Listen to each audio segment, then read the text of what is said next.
The fool comes out and says that we need more Muslims, not less. That's all.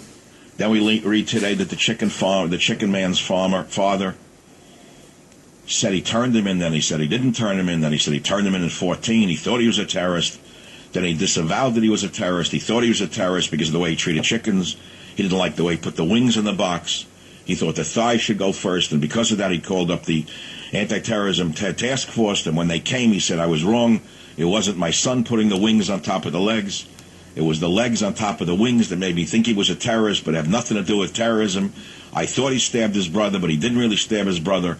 His brother accidentally got poked by a chicken wing, and I'm sorry for calling the terrorism task force. Please go away so I can pray to Allah. And there's no Islamist links in this house. Now, just because the wife left along with him and the mother 2 days before doesn't mean that there's anything wrong with the fact that he was a chicken seller. He hated gays, but that's not bad because our religion hates gays. He hated America, but that's not bad because we all hate America. The wife left the USA days before the event, but she knew nothing about it.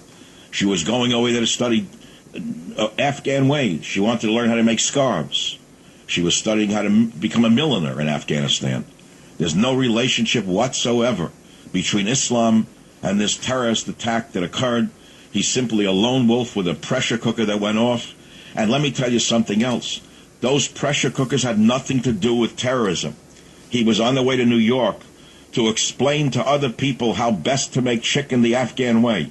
That is what it was. And this is an example, a further example of racism, according to what I've seen. And please leave me alone now. I have to go back and put the chicken in the fryer. That's what we got. That's the best we can do. Once again, Jay Johnson failed us. Once again, the FBI failed us. Once again, everyone failed us except local police.